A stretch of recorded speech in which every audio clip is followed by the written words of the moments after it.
Bueno, buenas tardes ya. Ya estamos al final casi del curso, así que justamente también al final de los procesos, así que vamos a ver lo que se llaman las operaciones de refinamiento final. O sea, suena como raro, pero la idea es que ¿qué es lo que tiene que hacer uno una vez que ya purificó, por ejemplo, en este caso la proteína y quiere darle una última operación para que quede, por ejemplo, en formato como cristales, como vemos esta imagen de acá? No puedo poner el puntero. Ahí. Que quede como veíamos, como cristales o como polvo. Hay a veces solamente razones, como dijéramos, estéticas para que lo cristalicen. Depende un poco de la aplicación que se le va a dar. Entonces vamos a ir viendo los procesos. En esta clase vamos a ver en particular cristalización y secado, que ya ustedes, bueno, vieron varias, como les comentaba el otro día en clase, vieron varias de esas operaciones gracias a lo que presentaron los compañeros y compañeras.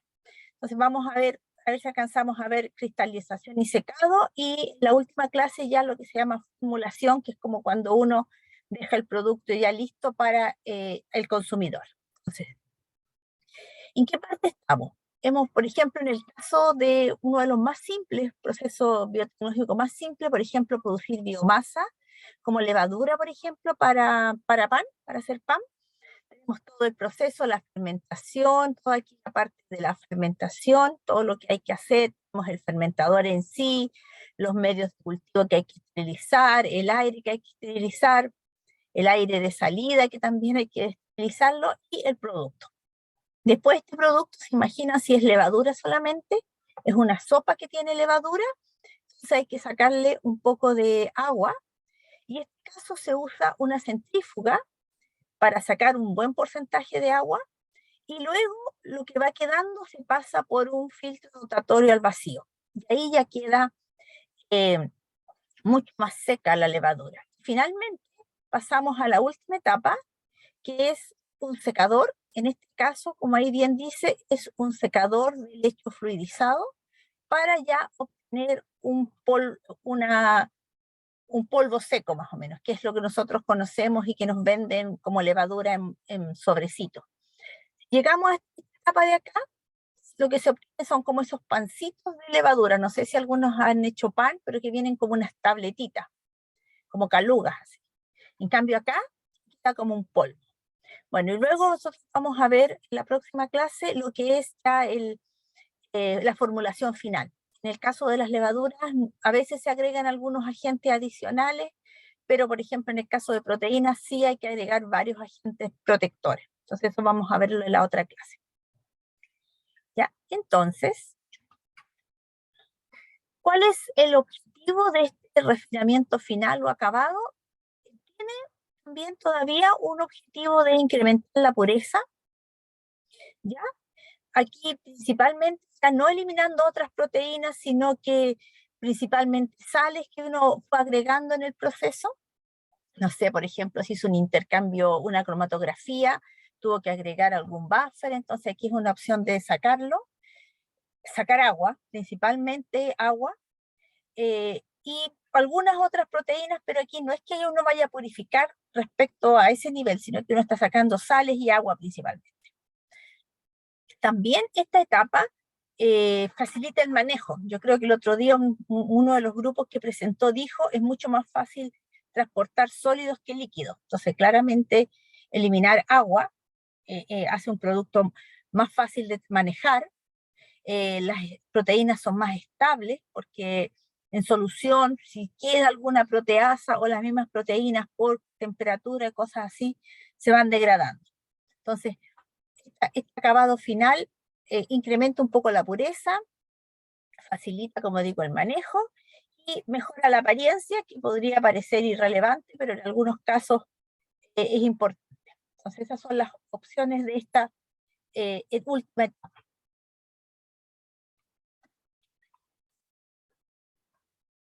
No quiere cambiar.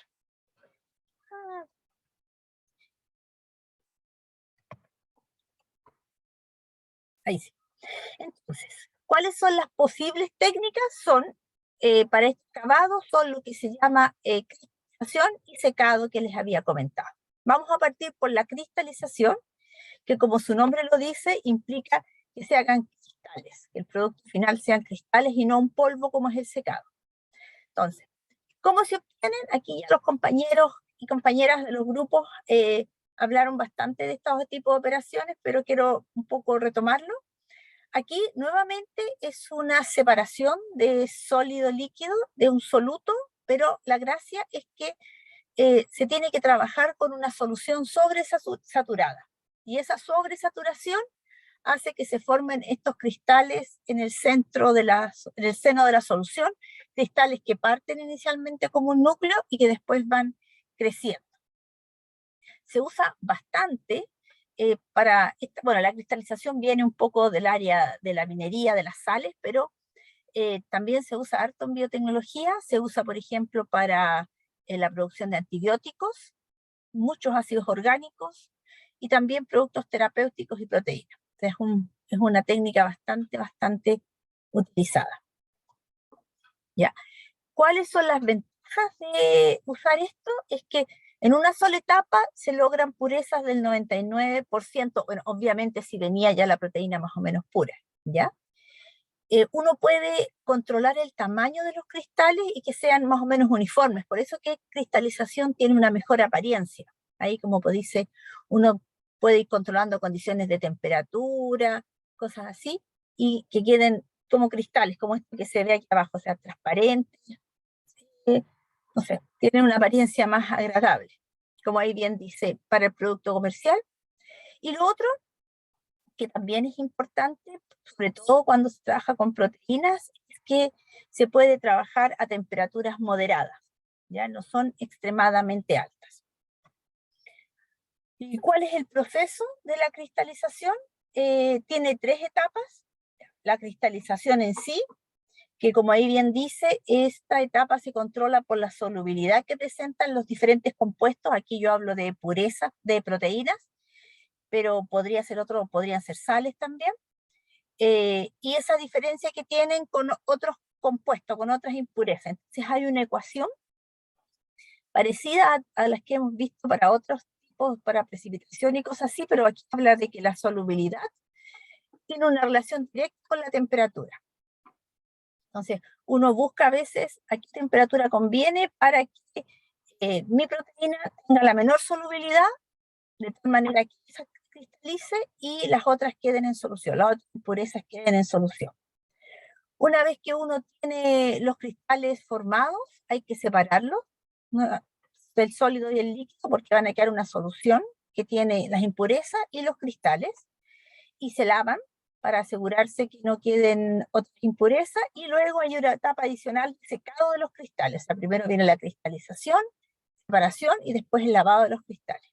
Aquí tenemos un esquema donde tenemos la etapa de cristalización, viene la alimentación, que tiene el soluto, el solvente y impurezas. Entonces uno hace aquí la etapa de cristalización, donde de alguna forma se separan, están las impurezas en solución con el solvente, y hay algunos solutos separados que se generan cristales. Entonces uno aquí aprovecha de sacarlo, lavar los cristales, y los cristales después pasan a etapa de secado y se tienen cristales secos.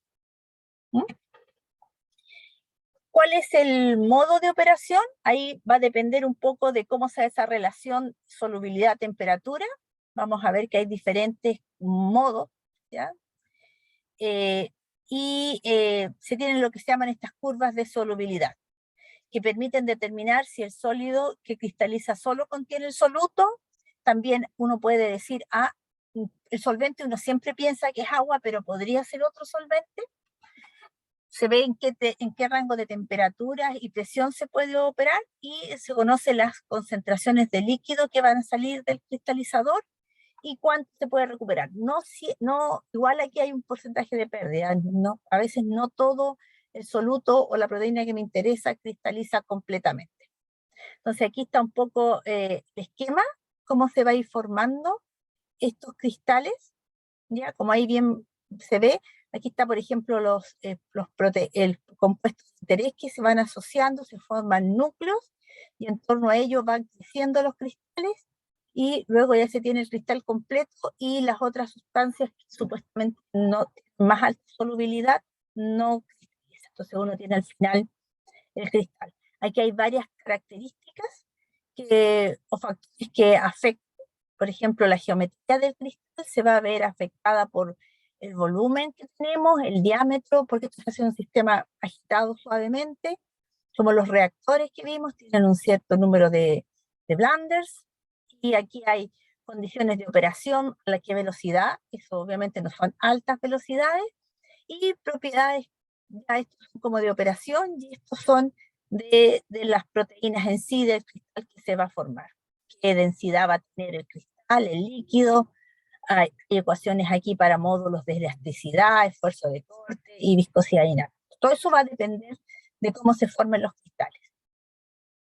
Y aquí tenemos las curvas de dependencia de la solubilidad con la temperatura.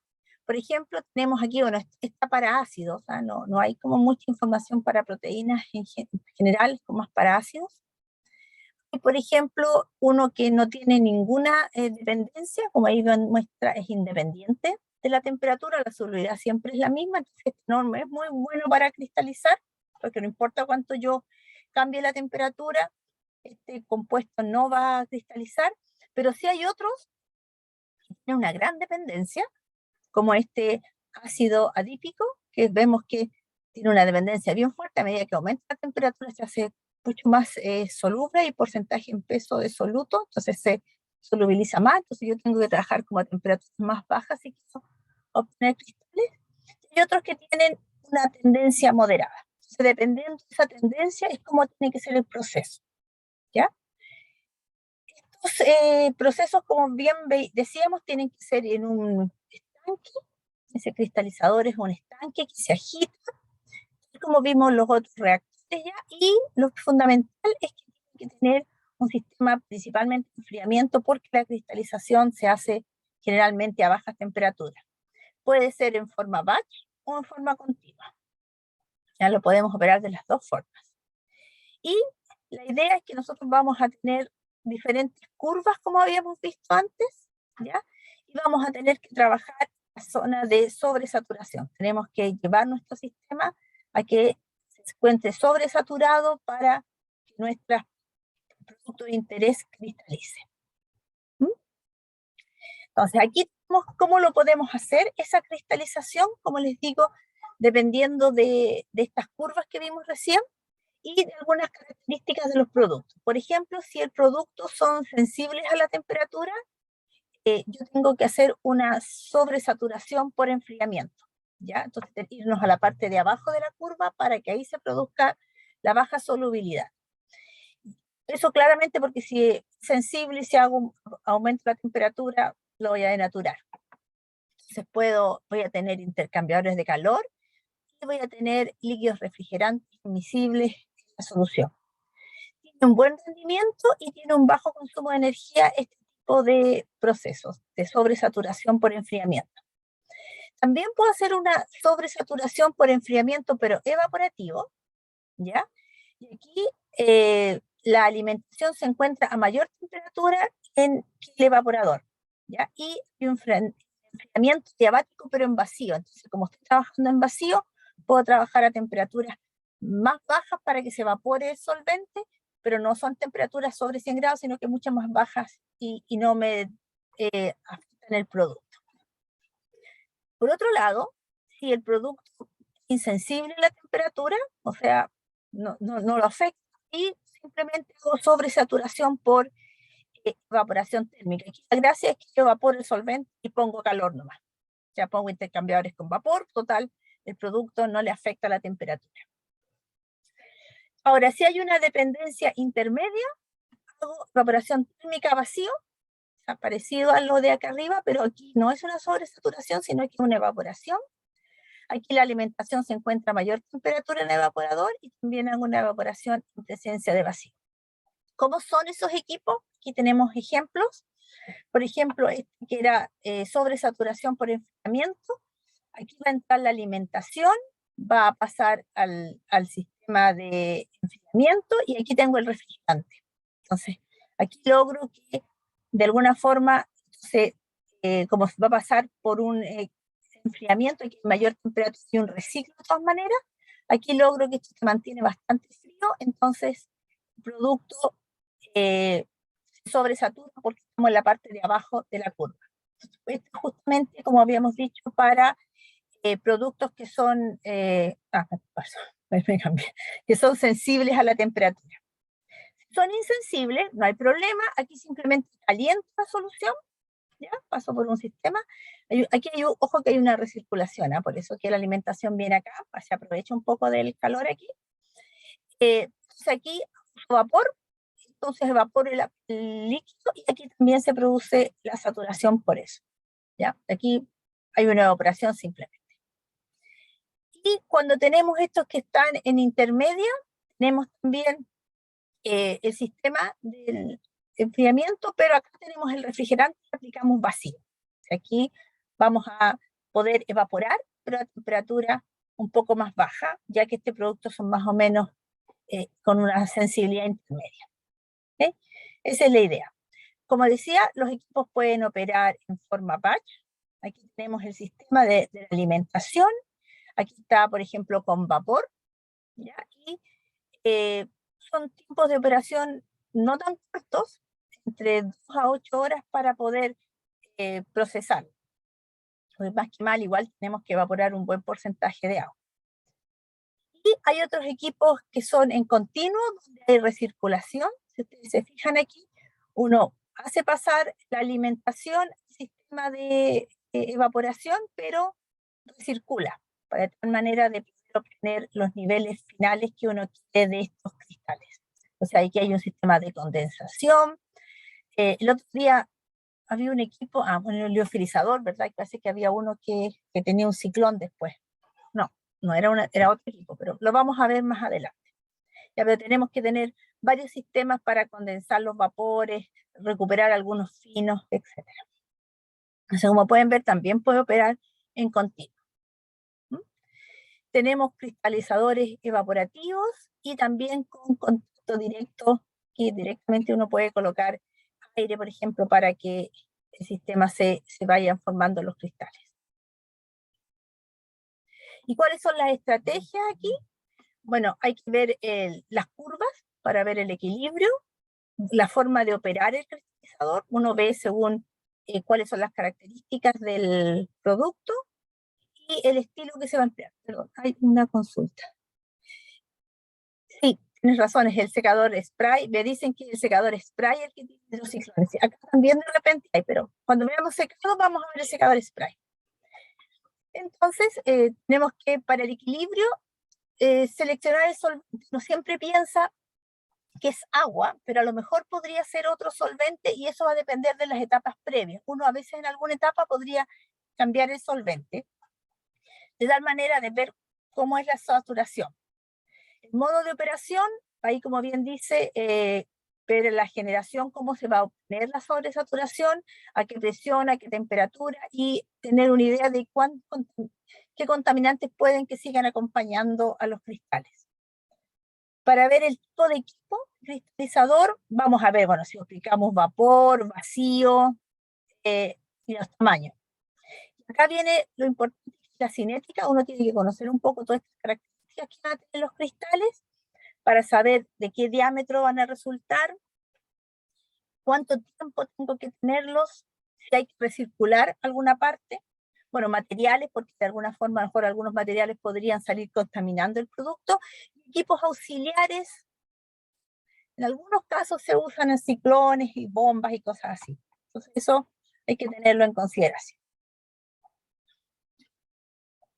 Se puede determinar un poco la pureza de los cristales con esta razón que uno dice que va a ser la masa de soluto del producto sobre la masa del soluto A, del producto final, la masa del producto A, la fase líquida con la que partimos sobre B. Entonces ahí tiene uno como un factor de pureza que van a tener estos cristales. Pero generalmente como decía, siempre son purezas sobre el 99% y llegan hasta el 99,8%, así que son bastante buenas los niveles. ¿Ya? Eso por el lado de la cristalización. Por otro lado, tenemos la otra operación que sí vieron también, que son las de secado. Que aquí no hay una sobresaturación, sino que hay una eliminación del agua por evaporación generalmente. ¿Ya? No queremos sobresaturar. Aquí, de nuevamente, el objetivo es eliminar el solvente, ya sea evaporándolo o sublimándolo. Ahí ya conocen ustedes las dos etapas. Me pregunto cuál es entonces la ecuación de diseño del cristalizador. Esa va a depender mucho de cuál es la forma. Vamos a volver aquí. Parece que tengo esto. Aquí tenemos que ver un poco la forma en que vamos a hacer la operación. Si va a ser, por ejemplo, si va a ser dependiendo de las características que tiene el producto, entonces ahí tienes que ir revisándolo. Ahí son bien específicas y ahí tienes que entrar a ver bien cuál es la característica de tu producto. Por eso que no tenemos la ecuación más o menos, por decirlo así. Ya no tenemos un dato, tenemos que saber, por ejemplo, cuál es la temperatura. Habla de una dependencia intermedia, entonces los rangos de temperatura, y ahí uno puede saber cuál es la característica que tiene que tener este refrigerante, cuánto vacío puedo aplicar. Entonces ahí son bien específicas. Aquí hay que entrar en cada una por separado. Entonces ahí tú te metes ahí con esas características, los puedes ir buscando en el Perry. Estas imágenes son todas del Perry, ahí las puedes ir dando un detalle. Por si tienen que diseñarlo, si están en eso me pueden preguntar ahí después por el interno. Ya, vamos al secado. Entonces, el objetivo, como les decía, es reducir el contenido de solvente, ya sea por evaporación o sublimación. Esto claramente vamos orientados a la liofilización, ¿verdad? Las mismas características que tenemos para la cristalización, estabiliza el producto, permite preservar la actividad y reduce el volumen, lo cual hace que es fácil de transportar. Ahora en particular, como aquí se evapora o sublima, y si no es agua, uno podría interesarle en recuperar el solvente, pero inclusive ahora podría ser interesante también recuperar el agua. Para definir el método de secado tenemos que tener nuevamente el tipo de producto, sobre todo su dependencia, su estabilidad de la temperatura, propiedades físico-químicas y, bueno, claramente la tolerancia a la temperatura. Entonces aquí tenemos casi, yo diría que todos los que vieron, no, es que tenemos, claro, aquí todos los que, más o menos todos los que se comentaron en los seminarios, por eso que ahí podemos darle una vuelta también. Si se fijan, por ejemplo, tenemos secado por contacto directo con aire caliente en forma adiabática. Y vamos a tener la solución que la ponemos directamente en contacto con aire caliente. Entonces tenemos los lechos fluidizados, donde el sólido, que está en una concentración del 30 o más por ciento, una suspensión que tiene más de un 30%, se pone en contacto directo con aire caliente. Sirve para tratar altos volúmenes y es típico para el procesamiento de levaduras. El secador por aspersión o spray, que también lo vieron. Aquí son productos termonábiles un poco. También se usan para altos volúmenes, tienen que tener una concentración un poquito más baja de soluto, deben tener como 25%, porque se acuerdan que ese spray, como se tiene que pasar por un rociador. Se usa para enzimas, levaduras y proteínas unicelulares. Y el flash o instantáneo, aquí son sólidos con baja humedad y que son un poquito más difíciles de manejar porque sean pegajosos, etc. Y son para productos que no toleran altas temperaturas. Eso era por contacto directo. Entonces veamos cuáles son. Partimos por el secador spray o atomización, que ahí los compañeros justamente y nos acordábamos, hay una especie de pulverizador de la suspensión y se pone en contacto directo con el aire. Entonces aquí salen gotitas muy finas que están en contacto con aire caliente, entonces va cayendo el sólido y se colecta. Y en el caso que haya ciclones, para que no hayan pérdidas, ¿ya? Porque aquí sale el aire, entonces el aire podría arrastrar partículas, entonces uno aprovecha aquí de colectarlas también. Los secadores flash o instantáneos son, aquí entra el aire, por se calienta y se pone en contacto con el sólido húmedo, aquí bueno, es arrastrado y en ese proceso de arrastre es secado.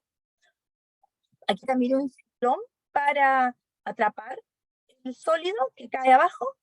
El aire sigue y hay unas bolsas para asegurarse que siempre hay unas partículas perdón, que pueden pasar, que uno las termina atrapando. Ahí, como bien dice, hay una eliminación rápida de la humedad, porque es un proceso más o menos flash rápido, como bien dice, de estos sólidos, cortos tiempos de retención, y las temperaturas de los líquidos del aire son más o menos altas.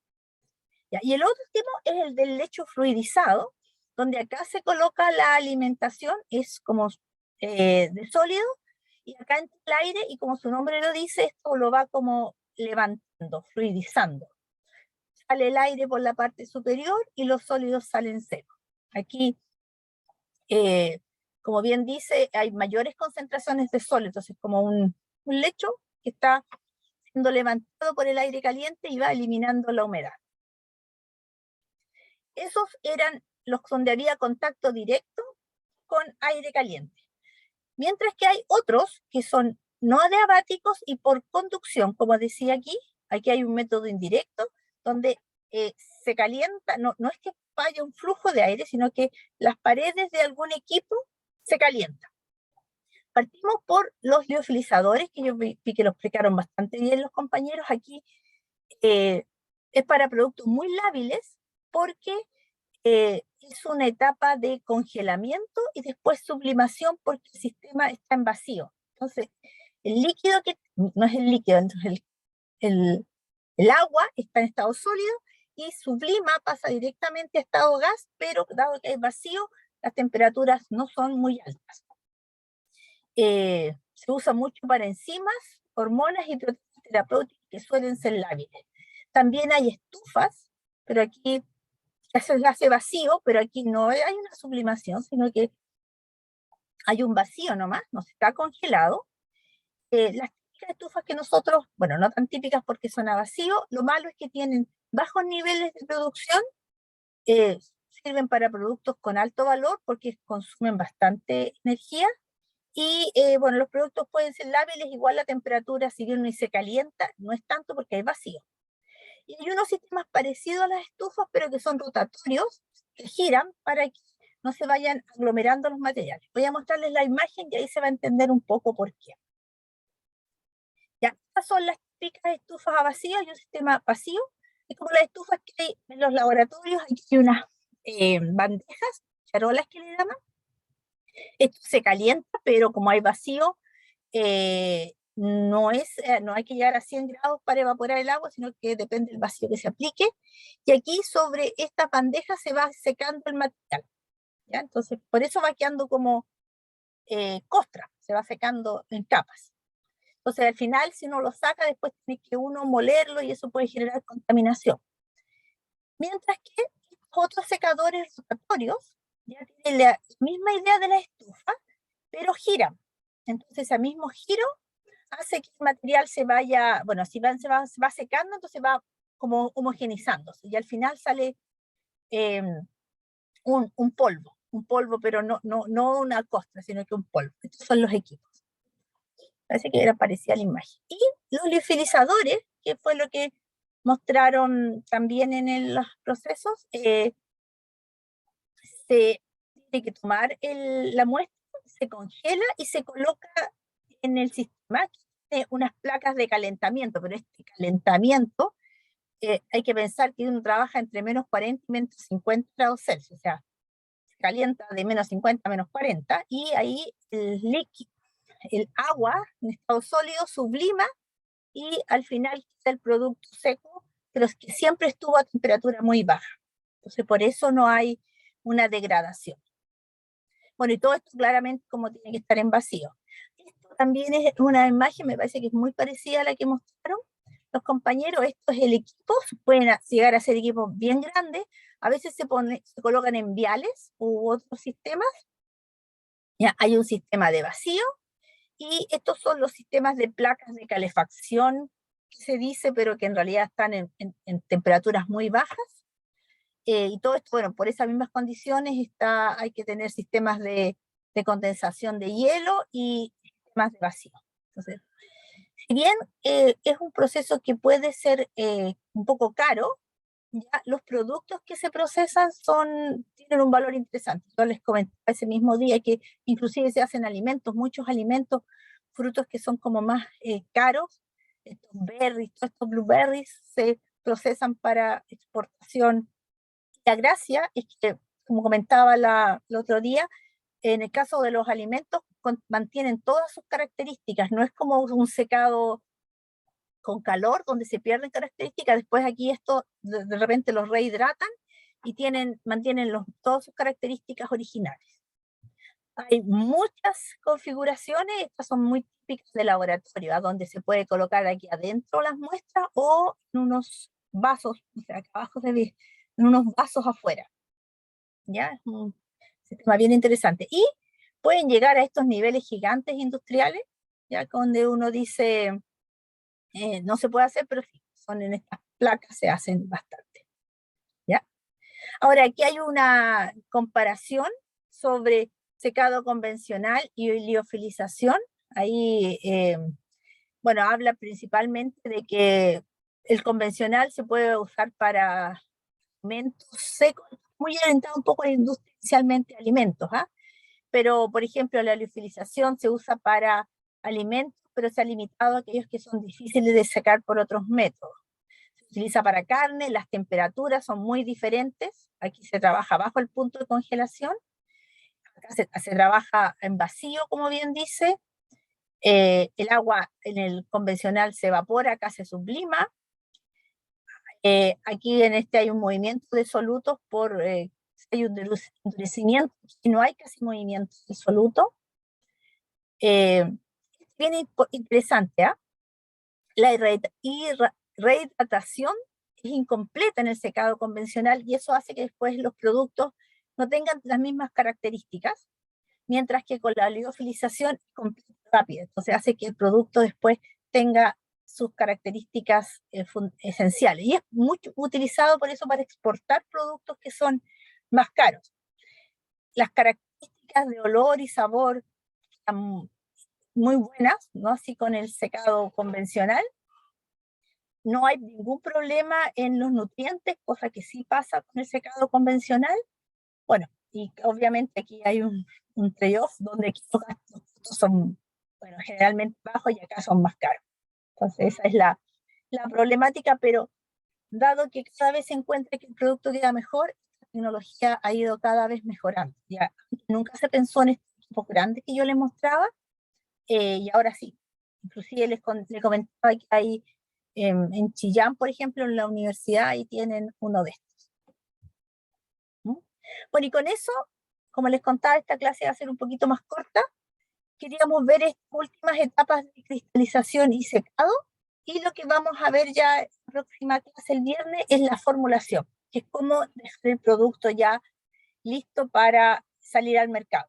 Y todavía, bueno, puede ser que el producto seco cristalizado esté en condiciones, bueno, si son alimentos, sí, pero si son algún tipo de medicamento, hay que hacer algunas adiciones de algunos agentes. Típico esto lo nosotros vemos en, en los medicamentos que traen excipientes y cosas así.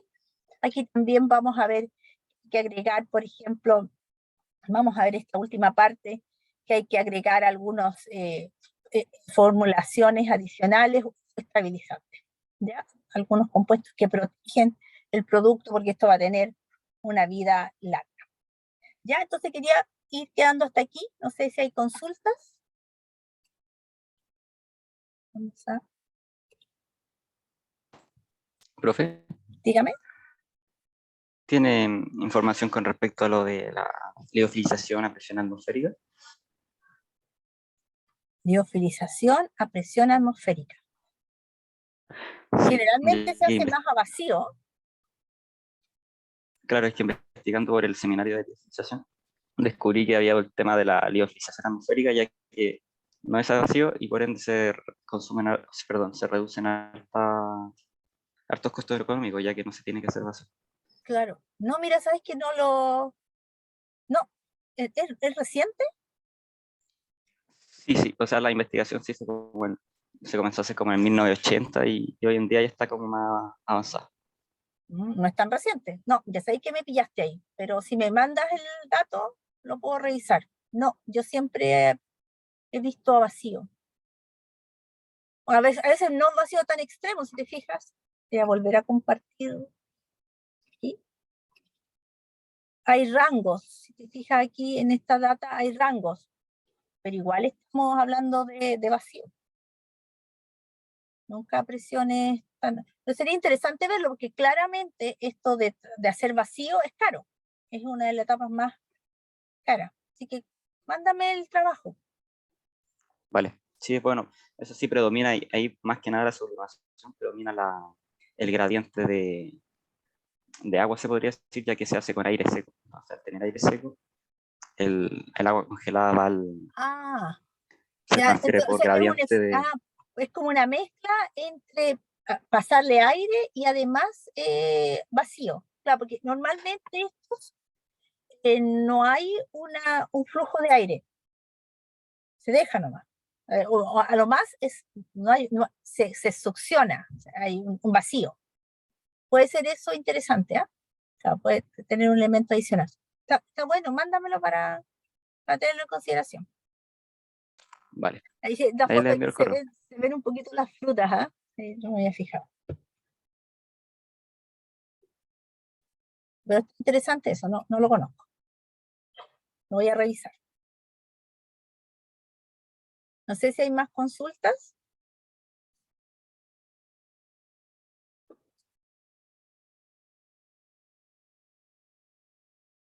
¿No? Bueno, entonces vamos a quedar hasta aquí. Les deseamos suerte en las pruebas que les vienen y nos estaríamos viendo el viernes para finalizar con lo de formulación. Y si me mandas el paper de la liofilización a presión atmosférica, a lo mejor alcanzo a verlo algo. ¿Ya? Vale, profe, no hay problema. Listo. Ya. Entonces, que estén bien. Suerte. Cuídense. Chao, chao. Voy a subir la clase. Chao, gracias. Chao, Chao. profe, que Ya, esté profe. bien. Chao, Gracias. chao.